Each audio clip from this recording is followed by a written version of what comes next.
The wind howled across the dry plains that night, carrying the sharp scent of pine and gunpowder. The moon hung low and pale over the horizon, its light glinting off the iron bits of a horse's bridle and the rough ropes tied around a woman's wrists. She was an Apache, fierce and proud even in her silence, her long dark hair tangled by the evening wind. Around her stood 3 cowboys, their boots grinding against the dry earth, their shadows stretching long across the dirt as the campfire flickered behind them. One of them had tied her to a tree at the edge of the canyon, a tree the folks around these parts called the Cowboy's tree, because it was where many outlaws had once been judged under the open sky.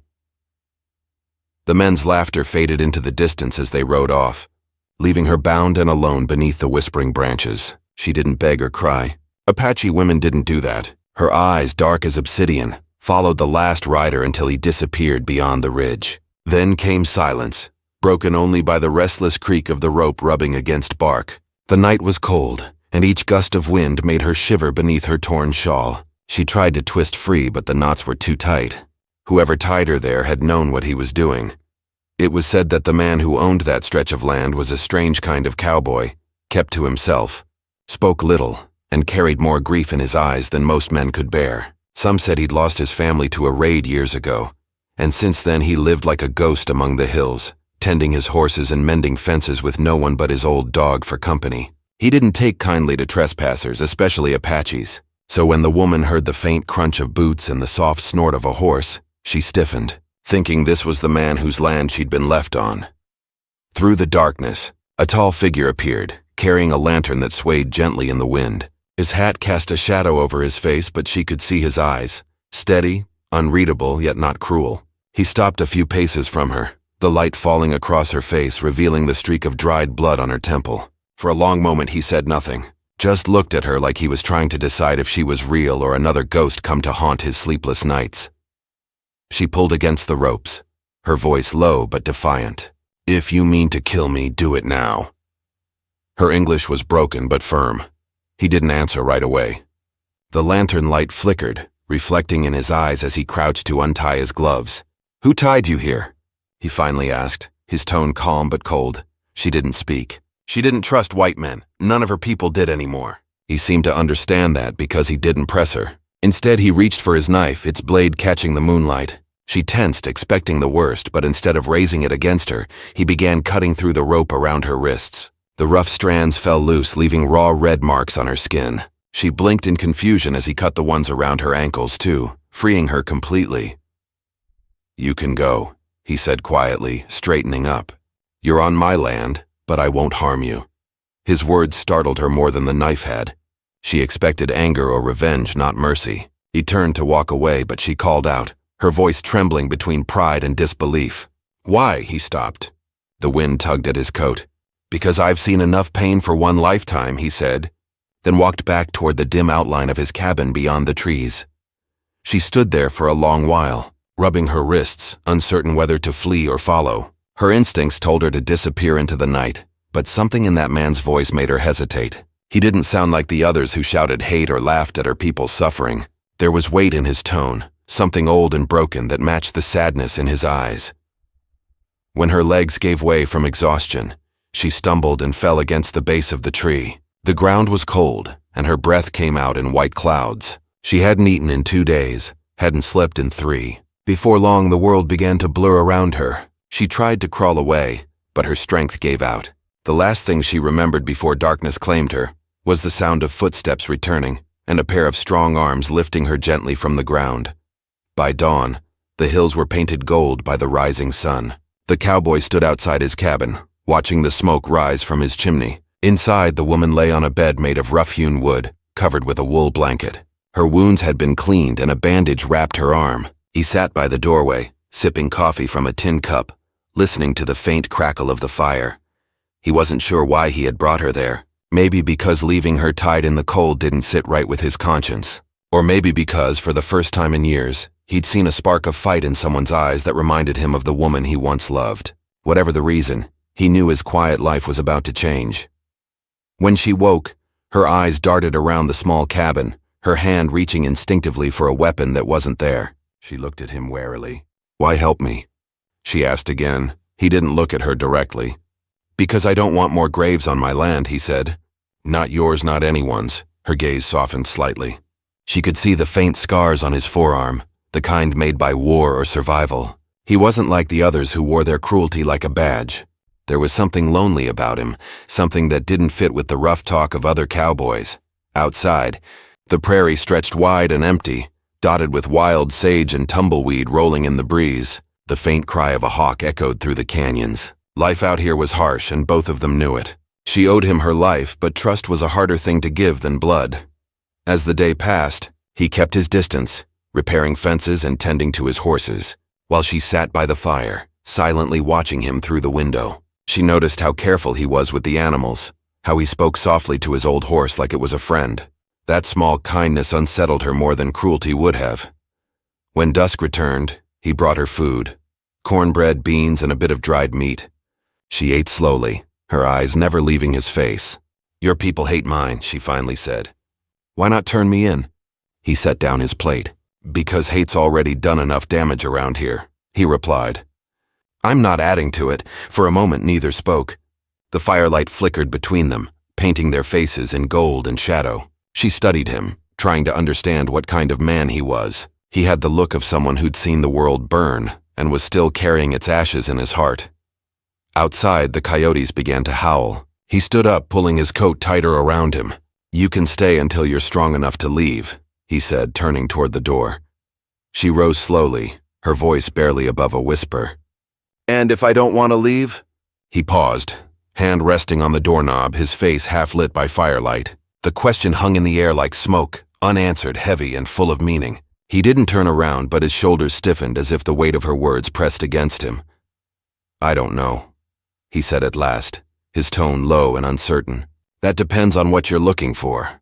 The night deepened outside, and the faint rustle of the prairie wind filled the silence between them. Both knew the world beyond that cabin didn't forgive easily, and whatever was about to unfold would test the thin line between mercy and destiny. And as the lantern burned low, the Apache woman realized that the man who could have ended her life instead might change it forever. The following morning brought a stillness that made every sound sharper. The creak of the cabin door, the slow drag of boots across the wooden floor, and the faint crackle of firewood breaking in two. The Apache woman sat near the hearth, her blanket pulled around her shoulders, eyes following the cowboy as he moved about his chores. He didn't speak much. His life seemed built around quiet motion, measured, deliberate, like a man who'd learned not to waste words or feelings. The smell of coffee drifted through the room, mixing with the faint scent of smoke and horsehide. She still didn't know his name. He hadn't offered it and she hadn't asked. There was a strange understanding between them, a fragile truce resting on silence. The night before, when he had freed her, she had expected cruelty. Instead, she found herself under his roof, warm for the first time in days. That alone felt like a kind of mystery she couldn't yet explain. Outside, the world stretched wild and endless. The plains were dusted in morning frost, and a thin fog clung to the base of the hills. His horses grazed near the fence line, their breath rising in small white clouds. Everything about this place felt untouched by time, raw, lonely, and dangerous. He stepped outside to chop wood, his axe glinting in the pale light. She watched from the doorway, noting the calm rhythm in his movements. There was strength in him, but also weariness, the kind that comes from carrying burdens too long. Every strike of the axe echoed against the mountains like a heartbeat of an old land that had seen too many wars, too much death. When he returned, he found her standing by the window. You shouldn't be on your feet yet, he said quietly, setting down the wood. I'm strong, she replied. Apache women don't break easily.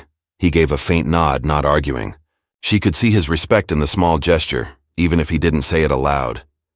He poured her another cup of coffee and handed it over. She sniffed it cautiously, then took a small sip, grimacing at the bitter taste. He almost smiled. You'll get used to it, he said. Her gaze shifted to the door. Those men who tied me, they said this was your land. It is, he answered. Then why did they leave me here? He hesitated, staring into his cup as if the answer lay in the dark liquid. Maybe they thought I'd do their work for them. Maybe they thought I'd hate you enough to finish what they started. And you didn't? She asked. His eyes met hers, steady, cold, but honest. No, I've seen enough hate to know it never ends well. For a long time, the only sound was the wind slipping through the cracks of the old cabin. She studied his face, searching for some hint of deceit but found none. Still, she couldn't bring herself to trust him. Her people had been hunted, their land stolen, their families torn apart. Mercy wasn't something she believed in anymore. As the day wore on, he saddled his horse and rode toward the nearby creek to check his cattle. Before leaving, he left her a few dried apples and a flask of water. "Don't open the door if strangers come," he said simply. When he disappeared beyond the ridge, she wandered through the small cabin, studying everything. The shelves were lined with tools and old books whose pages had yellowed from age. Above the fireplace hung a rifle polished clean but untouched for years. On a small table lay a faded photograph, its edges cracked, its image dim from time. It showed a young woman holding a small child, both smiling beneath the same tree she had been tied to. The Apache woman stared at it for a long time. So that's who he had lost. She could see the sorrow in the photograph, like a shadow that refused to fade. She gently set it back and looked around the cabin again. Every item, every scar on the wall seemed to tell a story of loss and solitude. When he returned that evening, she was sitting by the fire again, her blanket wrapped tight. He didn't ask what she had done while he was gone, but she could tell from his glance that he noticed the photograph had been moved slightly. He didn't scold her. He just stood quietly, removing his hat and brushing the dust from his coat. Later that night, rain began to fall. The sound against the roof filled the silence. She spoke first this time. "You lost them, didn't you? The woman and child in that picture?" He froze for a moment, his hand tightening around the tin cup he held. "Yes," he said finally, his voice low. "Raiders came through 5 years ago, took the cattle, burned the barn. My wife and boy were inside." Her heart tightened, though she said nothing. He looked into the fire, the light carving deep lines across his face. "They said it was Apaches. Maybe it was, maybe it wasn't. Doesn't change what's gone." She wanted to tell him that not all raids were born from hate. Some were born from hunger, from desperation when the government broke its promises and food never came. But she stayed silent. Words wouldn't change the pain between them. The firelight danced across the room and she could see the conflict behind his calm. He didn't look at her as an enemy, but neither could he forget. The past hung between them like smoke. The following days settled into a strange rhythm. He worked outside. She helped around the cabin, though he never asked her to. She cooked simple meals, swept the floors, and mended the torn cloth he'd been too tired to fix. The silence between them grew less heavy, replaced by small moments, a nod, a shared meal, a quiet glance that lingered a little too long. One afternoon, while he was mending a fence, a rider appeared on the horizon. Dust rose behind the horse as it approached fast. He narrowed his eyes, hand resting on his revolver. The rider slowed when he reached the gate, a young deputy from the nearby town. "Heard some men dumped an Apache woman out this way," the deputy said, glancing around. "You seen anything?" The cowboy didn't answer right away. "No," he said finally. "Haven't seen anyone but the wind." The deputy squinted, studying him. "You sure? Folks in town are saying she killed a ranch hand during a raid up north." "She's not here," he said, his tone firmer now. "And you can tell whoever's looking that I don't take part in lynch hunts." The young man shifted uncomfortably. "If she shows up, you best report it. Could save you trouble." The cowboy's gaze hardened. "I don't report ghosts." The deputy hesitated, then turned his horse around and rode off. When he was gone, the cowboy exhaled slowly. He knew she had heard everything. When he returned to the cabin, she was standing by the door, her face pale but calm. "You lied for me," she said softly. He shrugged. "Didn't see any reason to hand someone over without proof. You believe me then?" "I don't know what I believe," he said. "But I know what I've seen and you don't look like a murderer." Her eyes glistened faintly, though she hid it well. "They'll come again," she warned. "They always do." "I'll deal with that when it happens," he replied. That night, neither of them slept. The storm had passed, but the tension hadn't. The moonlight filtered through the window, illuminating the faint marks still visible on her wrists. She lay awake, staring at the ceiling, wondering why fate had led her to a man whose heart had every reason to despise her. Outside, the horses shifted nervously, sensing something in the wind. He rose, stepping onto the porch, his rifle in hand. The prairie stretched silent, but his gut told him trouble was coming. Somewhere beyond the hills, men were gathering. Men who thought justice meant blood. Men who wouldn't care about truth or mercy. Inside, she stood by the door, watching him through the flickering light. She knew the look on his face. It was the look of a man preparing for something he couldn't avoid. Their lives, though strangers' paths once, were now bound by something deeper, a storm neither of them had asked for, but both would have to face before dawn. And as the wind rose again carrying the smell of rain and gunpowder, both knew that what began as an act of mercy was about to turn into a fight for survival. By the second week, the land felt watchful. Days warmed, frost pulled back from the creek, and the prairie grass lifted its stubborn heads. Yet the air held a charge like metal before lightning. He worked longer hours, fixing the back fence where it sagged toward the gulch. She learned the cabin's small rhythms, how the stove liked a top log placed sideways, how the door latch stuck if you lifted it instead of pushing down. Neither of them asked for more than small things. He taught her the steady way to lead a skittish mare. She showed him how to bind a cut with yucca fiber, so it would not reopen during work. They traded knowledge the way people on this land once traded salt, carefully and without promises. At night, both listened for riders. The deputy had stirred trouble with his visit, and trouble liked to multiply. In town, word traveled fast inside the saloon and around the livery. A group of ranch hands had lost cattle to raiders north of the hills, and someone swore an Apache woman had been seen near the old cottonwood. Another voice said the woman killed a man. A third said the cowboy was hiding her, same as he hid from his past. The sheriff kept his tone even, but his eyes hardened. He said he would ask for proof before he broke down a door. Some nodded. Others spit and swore they would find proof on their own. She also had a past chasing her. On the third evening, when the sky burned orange and purple, she told him the first piece. A small band from her people had crossed the ridge to gather roots, a lawful thing under the promises made by men in coats who signed papers with eagle stamps. But papers did not change hungry seasons. A white trader, slick as oil and twice as hard to catch, had been slipping whiskey to young men, then asking payment in stolen stock. When her band refused, the trader lost his temper and swung a gun. The ranch hand who died that night had been drunk and dangerous, but she had not struck the blow. She had dragged a boy out from under hooves and run. The trader and his friends made up a story the next day, and the story spread better than the truth. He listened, his jaw tight, hands folded around a mug gone cold. He did not say he believed her. He did not say he did not. He set the mug down and asked for the trader's name. She did not know, only that the man had a gold tooth and a scar at his chin, and that his horse wore a saddle with a star-shaped concho bright as a coin. He stood, walked to the door, looked out across his fence line, and told her he would ride to the North Ridge in the morning. On the North Ridge, he found tracks that were wrong for a quiet week. 3 shod horses, heavy riders, circling the outer pasture, then angling toward the creek crossing used by thieves who knew the land. He knelt at a print and pressed 2 fingers into the edge. Fresh. He felt the old pull in his bones, the same one from the last time the world had taken everything from him. He did not want to feel it again. He also found something else in the mud where the ford deepened, a broken strap with a rusted star concho. He turned it in his hand and felt the ground tilt under his boots. Back at the cabin, she sorted beans and cut strips from a worn shirt to bandage a sore on the old dog's paw. The animal had taken to her, sleeping near her bedroll and following her to the well. The dog lifted its head and growled before she heard it, the far thud of hooves. She stepped outside with the dog at heel, a hand shading her eyes. 4 riders this time. The deputy led them, hat low, face set. 2 ranch hands flanked him, men with rope on their saddles and hot talk in their eyes. The last man wore a fine coat and a smile that had never reached his eyes. A glimmer at his chin caught the light like a small blade. The deputy dismounted and touched the brim of his hat to the open doorway. "Afternoon," he said. His gaze slid past her to the shadowed room. "We need to ask more questions. The trail north puts raiders near here last night."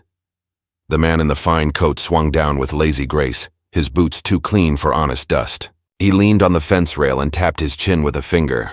The small glint there winked again. The dog bristled so hard its ribs trembled. She did not step back. "There is no one here but me," she said. She let the word "me" land like a stone.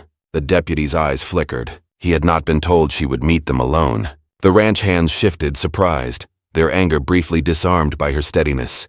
Only the man in the fine coat kept smiling. "You speak bold for a guest," he said.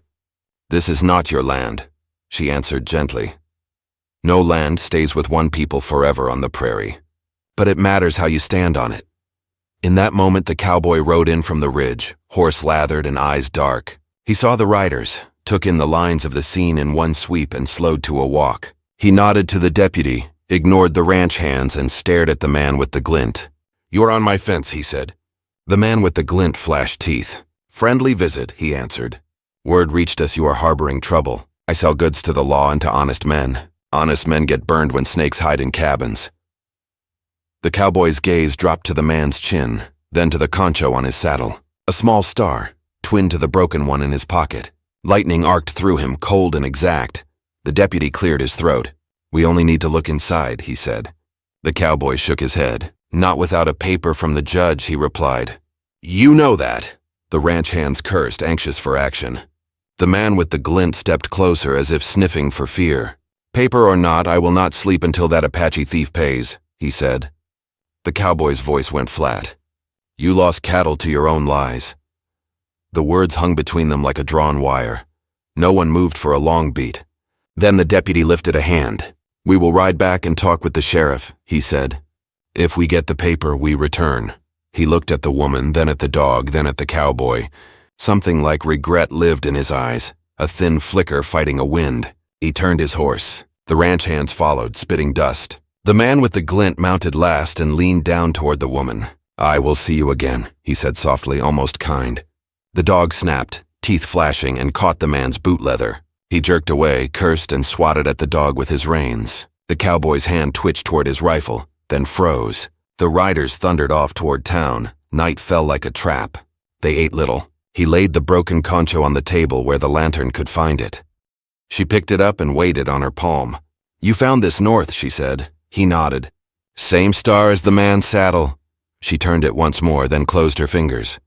His paper stories will get him what he wants unless something stronger stands in the way. The cowboy looked at the walls that had held his grief, at the photograph still face down where he had placed it that morning. "Stronger than paper is truth and time," he said. "But both demand a witness." The next day brought a quiet plan stared at from different angles.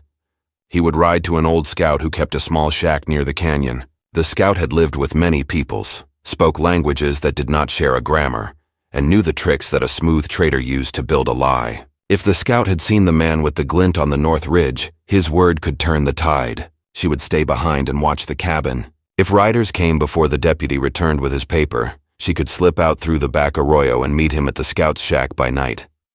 Before noon, a separate thread tugged the fabric tighter. A young boy from the nearby settlement limped across the lower pasture, clutching his side, his face white with dust. She ran to him and carried him the last few yards to the porch. Between gasps, he told a story of a wagon train 2 valleys over that had been robbed by men wearing bandanas tied in a way he described with his hands. A knotting pattern that matched a small band she had once seen near the trader's pack mule. The boy's father had gone after the thieves with 2 others. That was yesterday. They had not returned. She bound the boy's ribs with a clean strip torn from a flour sack and set him to rest with the dog at his feet. The cowboy saddled quickly, then stopped at the threshold. He did not want to leave her alone. She lifted a hand. "Go," she said. "You carry a witness's duty. I can carry a door."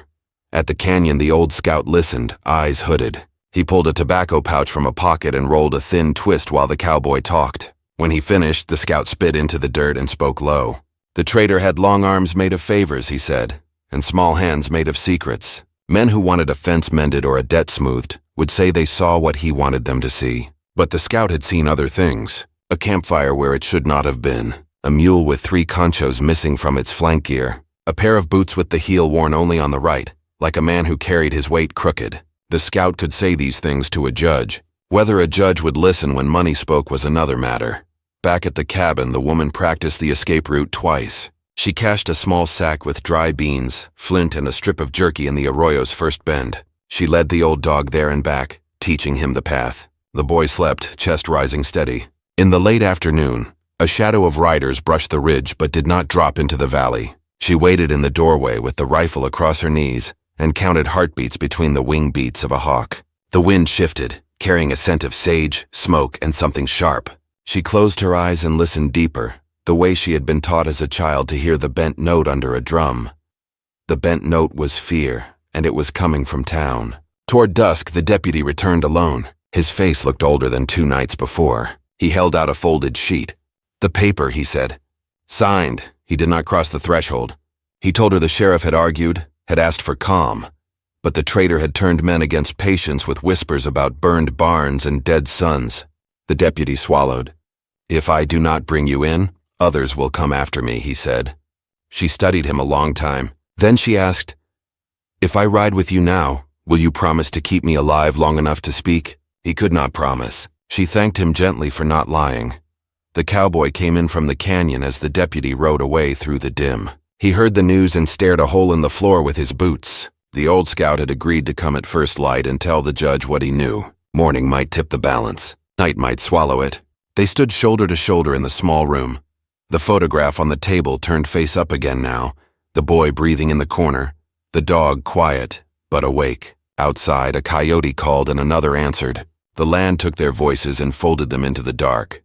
When the first torch flared on the far fence, it looked like a fallen star snagged in wire. Another answered to the west, then a third near the creek crossing. The ranch hands had not waited for the law. Voices carried, too loud for men who trusted their own cause. The traitor's laugh cut through the rest, bright and hollow. The deputy's voice followed, trying to steady the ground with words. It did not steady. The men spread out, rope coiled, guns low. The old tree at the canyon's edge moved in the wind, a black arm pointing at the sky.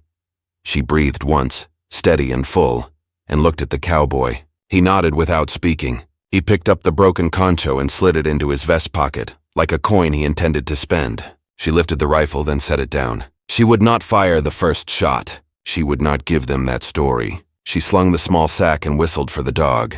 The boy stirred, eyes wide. "Stay," she said, placing his hand on the dog's warm neck. "If trouble knocks, this house knows how to stand." The boy nodded, frightened but brave. They stepped into the night as the first group reached the gate. The traitor leaned forward in his saddle, torch up, smile white.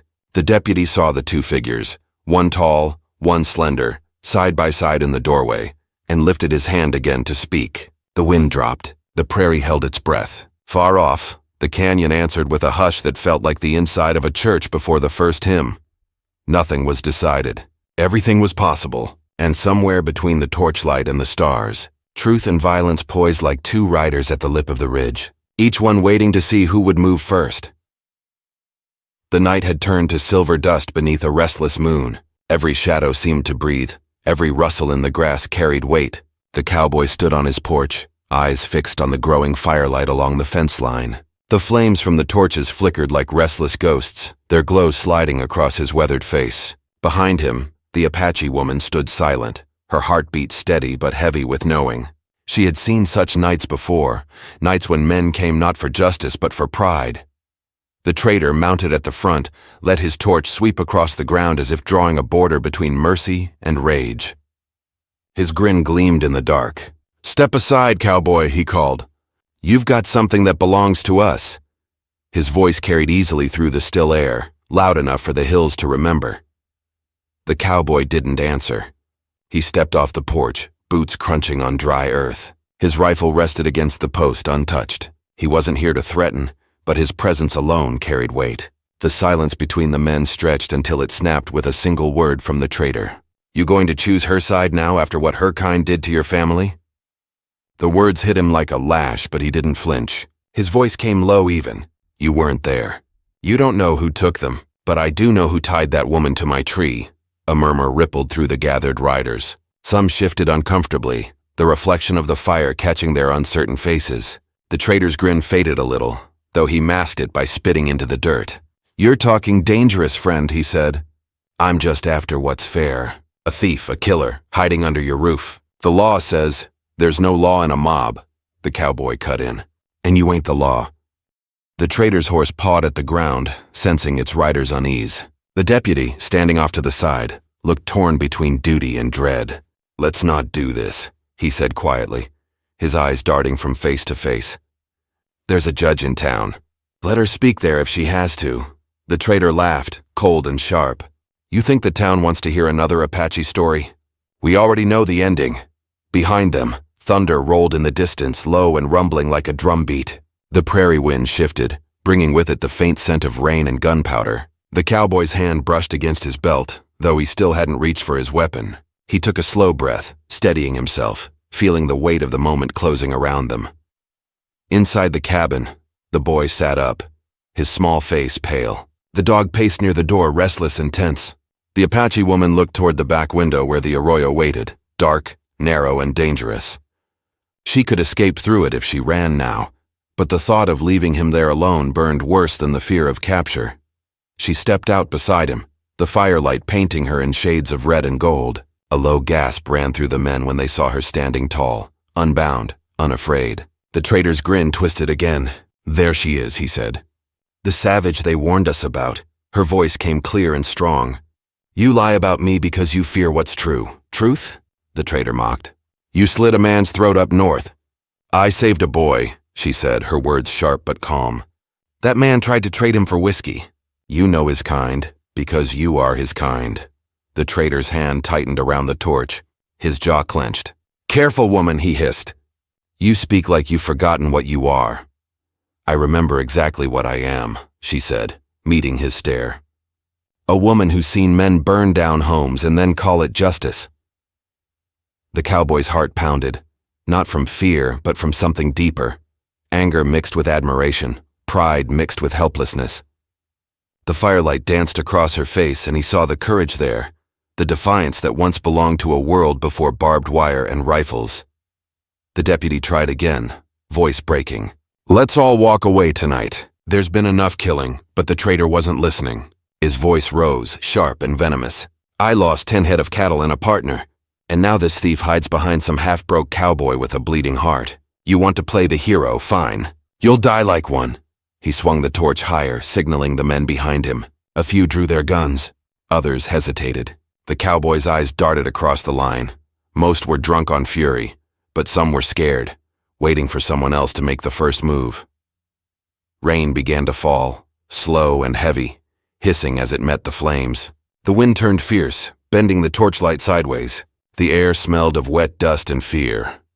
"Go back," the cowboy warned, voice rough but steady. "Before you make this worse," the trader sneered. "I ain't leaving without her.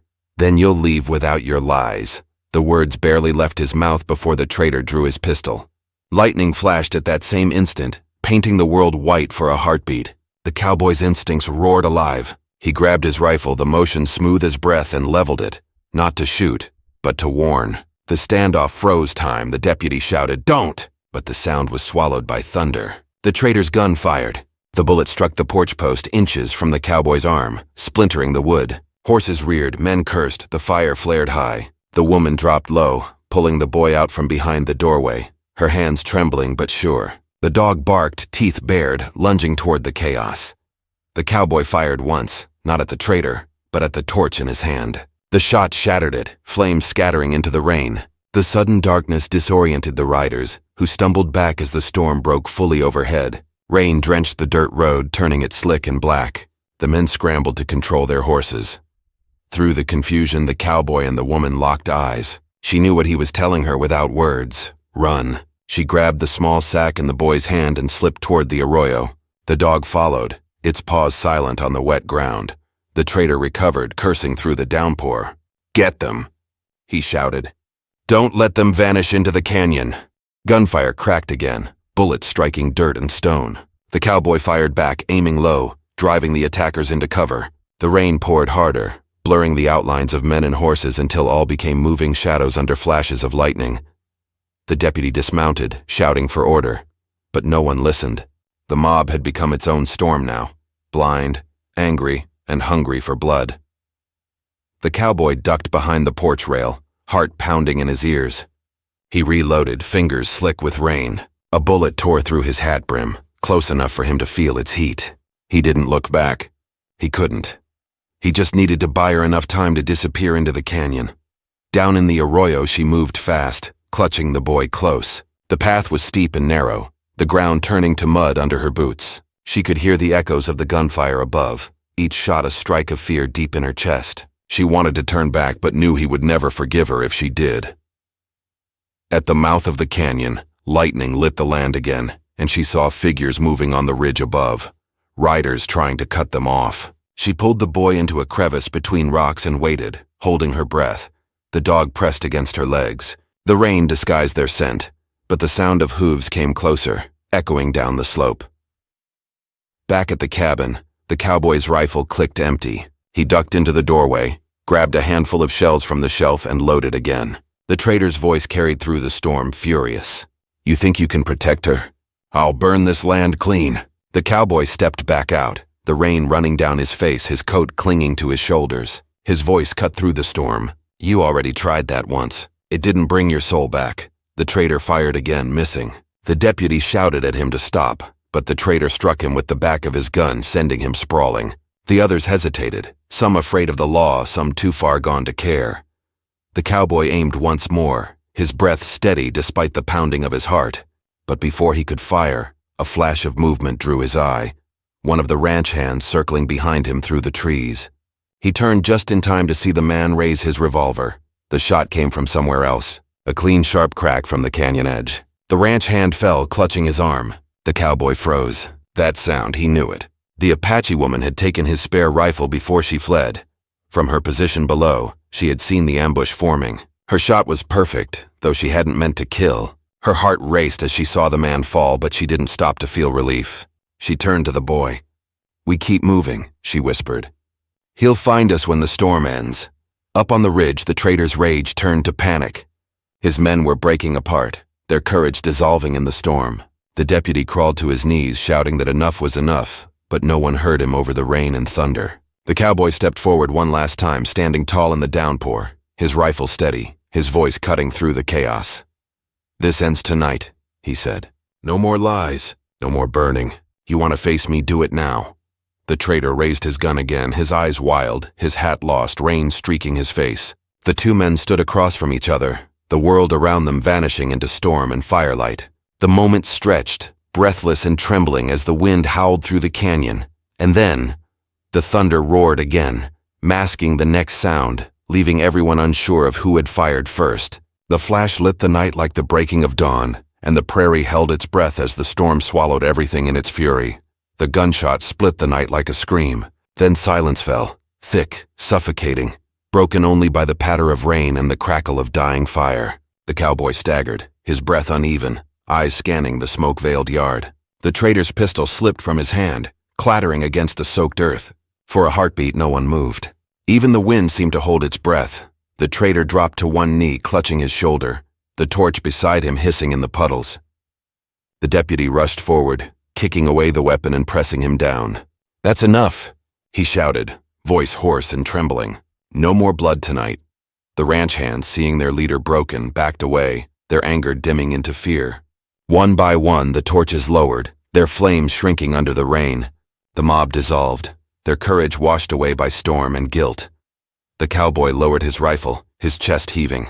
His shoulder burned from a grazing shot, but he barely noticed. His eyes stayed on the trader, that familiar scar glinting on his chin. He stepped closer, rain running down his hat brim. "You'll answer for every lie you spread," he said quietly. "For every grave you dug with your tongue." The trader sneered through pain. "You think anyone will believe her word over mine?" he spat. "She's nothing but—" The cowboy cut him off. "She's a human being, same as the wife you never had, same as the men you sent to die for your pride." The deputy pulled the trader to his feet. "You're done," he said coldly. "The sheriff will take it from here." He turned to the cowboy. "You'd better get that arm looked at. And if she's still out there, tell her she's safe now." "I'll make sure of it." The cowboy nodded, his voice low. "I'll find her." By dawn, the storm had passed, leaving the prairie heavy with mist. The air smelled of wet sage and smoke. The cowboy rode toward the canyon, the first light breaking across the ridges. His arm throbbed under the makeshift bandage, but he didn't stop. He followed the trail down where the ground softened, where small footprints mingled with paw marks and the faint drag of a sack. He found the dog first, standing guard near the narrow crevice where the arroyo curved into shadow. The animal wagged its tail once and then barked, running ahead to lead him. He dismounted and followed on foot, calling softly into the canyon. She stepped out from behind the rocks, rifle still in her hands, her face streaked with rain and mud. The boy clung to her side, half asleep but unharmed. For a moment, neither spoke. The space between them was filled with everything they'd survived. "You came back," she said, her voice quiet but steady. "I said I would," he replied. "They're gone now." The deputy's taking the trader in. "It's over." She looked past him toward the horizon as if the sky might lie. "It's never over," she murmured. "There will always be others." Maybe, he said. But not tonight, he offered his hand. She hesitated, then took it. The boy followed them as they climbed out of the canyon, the morning sun warming their faces. For the first time in days, the world felt alive again. The horses grazed quietly on the ridge, and the valley below shone with the soft silver of new rain. Back at the cabin, the fire still smoked, the walls damp but standing strong. The old scout had arrived just before sunrise, rifle slung across his back, and nodded when he saw them approach. "The law's heading this way," he said. "Word is the traitor won't be telling many more stories." "Guess the truth finally caught up to him." The cowboy said nothing. He helped the boy inside, set him by the fire, then turned to the woman. "You can rest here as long as you need," he said. "No one's going to touch you now." She looked at the walls, at the chair where he always sat, at the photograph still resting face up on the table. "This house has ghosts," she said softly. He nodded. "They've been quieter lately." The boy stirred and looked at her. "What happens to us now?" he asked. She knelt beside him, brushing his hair from his forehead. "We keep walking," she said. "But maybe this time we walk towards something instead of away." The cowboy watched her, the words sinking deep. He knew the road ahead wasn't simple. There would always be men like the traitor, always a town ready to judge before listening. But for the first time in years, he felt like there might be a way forward. Over the next few days, life settled into a fragile calm. The deputy returned with a small wagon and supplies, leaving word that the traitor had confessed to more than anyone expected: fraud, theft, and the framing of innocent tribes for his crimes. The court would decide his fate, but most said it wouldn't be long before the desert claimed him one way or another. The boy stayed with them, his ribs healing fast, laughter returning bit by bit. The dog guarded the yard, its tail high again. The woman helped mend the roof and plant seeds in the damp earth behind the cabin. Sometimes they spoke of her people, sometimes of his past, but more often they worked in silence, letting the days shape their peace. One evening, as the sky turned gold and violet, she stood under the tree where it had all begun, the cowboy's tree. She traced her hand over the rough bark, the rope marks still faintly visible. The cowboy joined her, his steps quiet in the grass. "Strange thing," he said. "That tree used to mean judgment. Now it just means beginnings," she smiled faintly. "The land remembers both." He studied her face, the calm strength in her eyes. "When I found you there, I thought I was saving a stranger," he said. "But you were the one who reminded me what mercy looks like." She turned toward him. "Mercy isn't weakness," she said. "It's what keeps us human." They stood there as the wind moved through the branches carrying the scent of new rain. The horizon glowed, the hills soft and blue beneath the fading sun. Somewhere beyond them, a hawk cried, circling high above the open plains. Later they sat by the fire, the boy asleep near the hearth. The dog curled at his feet. The cowboy poured 2 cups of coffee, handing her one. "When spring comes," he said, "there's land south of here that needs hands. You could build something of your own." She looked into the flames. "Maybe," she said. "But for now, this feels like home enough." He nodded. For the first time in years, the ache in his chest had quieted. The house no longer felt haunted, it felt lived in. As the night deepened, he stepped outside, looking over the land.